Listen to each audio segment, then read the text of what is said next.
তোমার এই বিয়া একটা হালাল জিনিস, একটা হালাল বন্ধন, এটা তুমি শুরুই করলা হারাম দিয়া।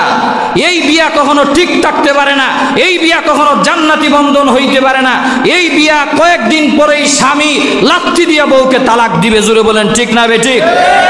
এই যে মানুষকে হয়রানি করলা, কষ্ট দিলা, গান বাজাইলা, ডিজে গানের আড্ডা করলা, কোনো মানুষের মুরব্বীর কথা শুনলা না, তুমি মুসলমান হইতে পারো না। তুমি শয়তানের বাচ্চা ছাড়া, কুকুরের 3 নাম্বার বাচ্চা ছাড়া আর কিছুই হইতে পারো না। জোরে বলেন ঠিক না বেঠিক? এই জন্য 3 নাম্বার প্রতিবেশীর হক হলো প্রতিবেশীকে কখনো গান বাজনা দিয়া গালিগালাজ করে, ঝগড়া করে, পাসাব করে, মারামারি করা, বয়ে বয়ে যুদ্ধ, শাশুড়ি শাশুড়ি যুদ্ধ, স্বামী স্ত্রীর যুদ্ধ লাগে আশপাশকে কষ্ট দেওয়া যাবে না। আরো জোরে বলেন যাবে? 3 নাম্বার হক, কখনো কষ্ট দিবা না। নিজে পারো, নিজে গান শুনতে মনে চায়, ইয়ারফোন লাগাইয়া সারা রাত গান শুনো, আজরাইলে সাক্ষাৎ করবে, সরাসরি জাহান্নামে নিয়ে ঢুকাবে। ঠিক না বেঠিক? মানুষকে কেন কষ্ট দিলা? কত বৃদ্ধ মানুষ আছে, কত অসুস্থ মানুষ আছে, কত ছোট্ট নাবালক বাচ্চা আছে, যারা তোমার ডিজে গানের এই রকম হিট দিয়া যে গান বাজাইয়া পুরো এলাকা সহ কাঁপাইলে, মুসলমানের এলাকা না হিন্দু এলাকা, এটাই তো আমার ভাবতে অবাক লাগে।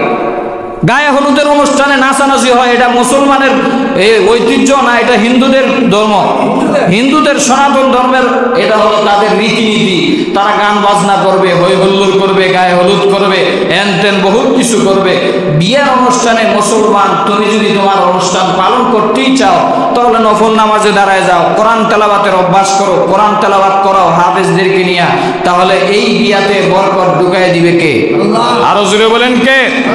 যেই সমস্ত মায়েরা বাধা দেয় নাই তারাও শয়তানের ছেলেপেলা।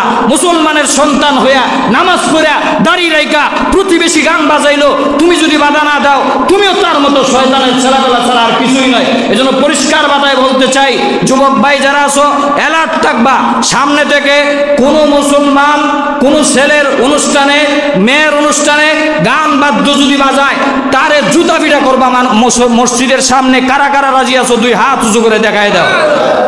আল্লাহ সবাইকে কবুল করুন, সবাই বলি আমিন।